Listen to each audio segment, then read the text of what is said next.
You're listening to the Health Powered Productivity Podcast by Rader Co.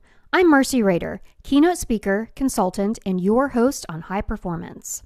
In each bite-sized episode, I'll discuss topics like relentless prioritization, time and attention guardrails that stick, meeting makeovers, remote work, and sustainable habits you'll actually keep.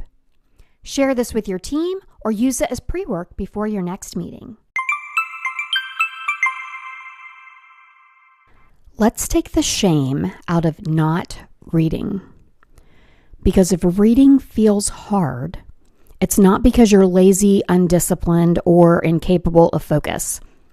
It's because you're forcing your brain to read the wrong way.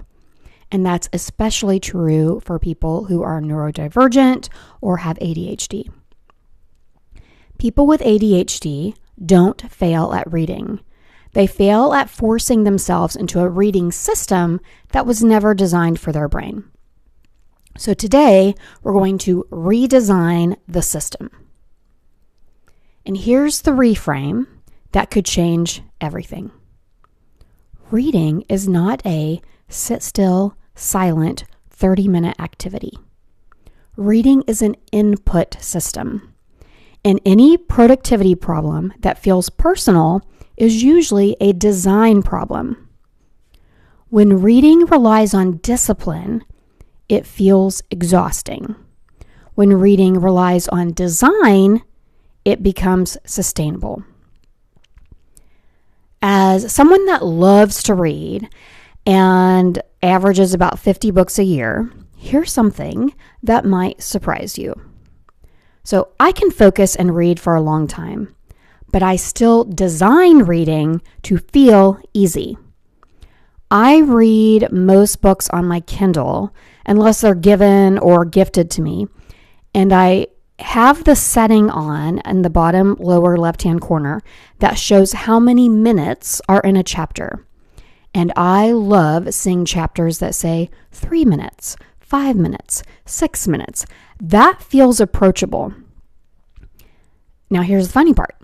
When I see a chapter that says 14 minutes or 17 minutes, my brain goes, ugh, that is a commitment, even though I might happily sit there and read for 45 minutes. Now, I like that setting because with a Kindle, I can't tell how long the chapter is, and I don't like the uncertainty. With a print book, I always look to see where the end of the chapter is, and I'll put my finger there so I can feel the pages getting fewer until I reach the end of that chapter. So see, I need trickery for my brain, and I love reading. Nothing about my capacity changed, only my perception of the entry point did. This is why reading struggles are rarely about attention. They're about friction or about the stories that we've told ourselves in the way we have to design our reading.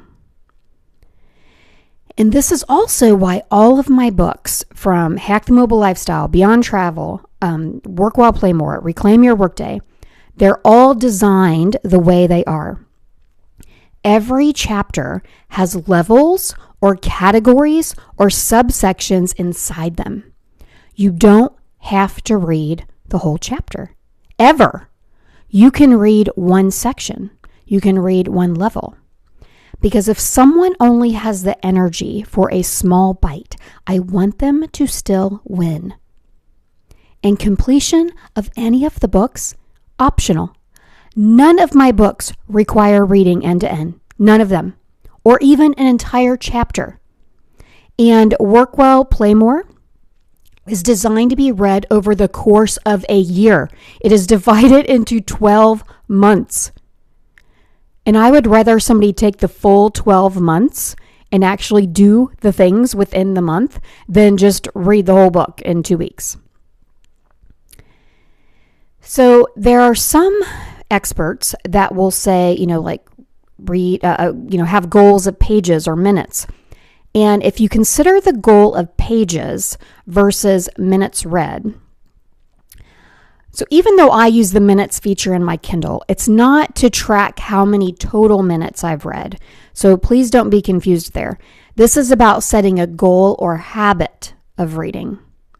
And in that case, I think pages consistently win because minutes can invite negotiation.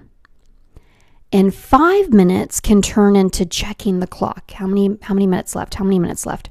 But pages can keep the focus forward. And it doesn't mean that pages are better. It means pages are better for most people struggling to get into the habit. But if you are a timer person, and I am a timer, I love the timer, and I use my timer all day long when I'm working. I use it when I'm cleaning. I use it for all sorts of things. And if you are a time person, then do it. I'm just giving options. If one thing worked for you, try something new. Try something different. And if the bar is read a chapter, many ADHD brains won't even start because some books have long chapters. So we're going to shrink the entry point. New rules. Pick one. 5 pages or one section. And then you're going to stop on purpose because momentum beats motivation every time. And stopping while it still feels easy, that is a feature, not a failure. Also, highly, highly recommend reading with your body.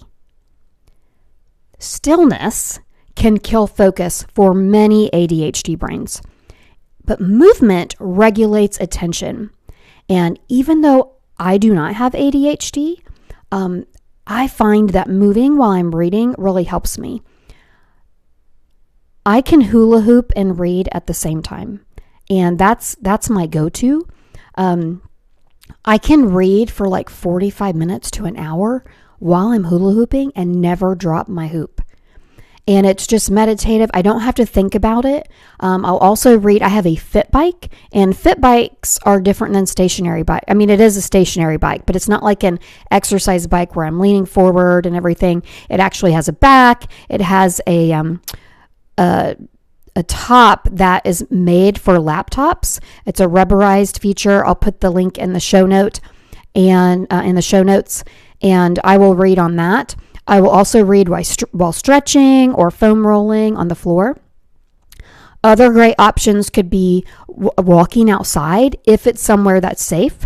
Like my parents live on 80 acres, and I have read while walking in their yard. They have a very big yard, and just walking in their yard before. Walking on a treadmill, although keep it slow, like 1 mile per hour, or a walking pad. You can pace. My brother has a very large unfinished basement, and he, like walking and pacing. This isn't multitasking. It's actually background tasking, and it works because you're not doing two things at the same time using the same cognitive channel. I'm not talking about reading and listening to a podcast at the same time. This is, doing a physical activity and doing something that's reading or listening. This is why it can also help you focus in meetings. And when, people that use a walking pad during meetings, or what I like to tell people is go outside and listen. If it's a meeting that you can just listen to and not have to, be talking, to go outside and walk, and you might actually pay more attention to the meeting than if you're sitting there in front of your computer. And I'll link in the show notes about that. Think about killing the idea of perfection reading. Neurodivergent brains quit when they feel behind. So here's your permission slip. You can skip sections. You can start in the middle. You can even read the ending first. You can abandon books without guilt. If you get one useful idea from the book, It did its job. And if you don't like business books or personal development books, stop forcing them. Read science fiction, fantasy, memoirs, graphic novels. Whatever makes reading enjoyable for you. You are not building a resume. You're building a reading muscle. It is a habit, just like exercising, just like, choosing the healthier choice on the menu, just like brushing your teeth. And a friend of mine, Justin Jones Fosu, he has a story that proves my point. He once set a goal to read a chapter every day. Sounds great. Except chapter length varies a lot. And some days that worked beautifully. Other days it felt heavy. So he then tried reading for a certain number of minutes and then landed on pages read as the best and most focused option for him. So he reads a certain number of pages every day. Rigid reading rules break habits. So experiment for yourself. Is it number of minutes for you? Is it the number of pages? What is it for you that will work? Because the design of your habit encourages consistency goals. So if we think about making this practical, here's a simple 10-minute, ADHD-friendly, if your ADHD for reading lands on the distraction part, because there is hyperfocus with ADHD as well, and you could be someone that can read for 2 hours without thinking about it, but this is not who we're talking about here. So this is our reading ritual. Pick the book you actually want to read, not the one you think you should read. Decide your entry point. Maybe it's 5 pages or 1 section. Look at how the book is designed and then decide okay, say it's Reclaim Your Workday, and that's my book. The chapters are divided into areas of email and chat tools, meetings, vacation and time off. Within each of those chapters, there's a section for individual contributors, managers, and C-suite or business owners. And there's even sections within each of those sections that say TLDR, the too long didn't read, basically the summary. I mean, if that book was truly designed for distracted brains. And so, decide on, your approach to the book. Then pair it with movement. Walk, stretch, ride, pace. Set a timer for 10 minutes if you're time-based, or mark your page count, decide 5 pages or 1 section, whatever that is. And then you stop when the rule is met, even if you want to keep going. Because stopping early is success. And tomorrow won't feel as heavy. The rule I want you to remember is not to decide, so much when to stop as when to start. And this is the habit rule. The habit, when you create a habit, you want a trigger. And it's better to have the trigger be when you start something. So that rule might be 2 pages before I drink my coffee. Or maybe it's, when I pour myself a cup of coffee, I sit and read 2 pages and then I can surf the internet or whatever you do in the morning. Or maybe it's 5 pages before I check my email for the first time.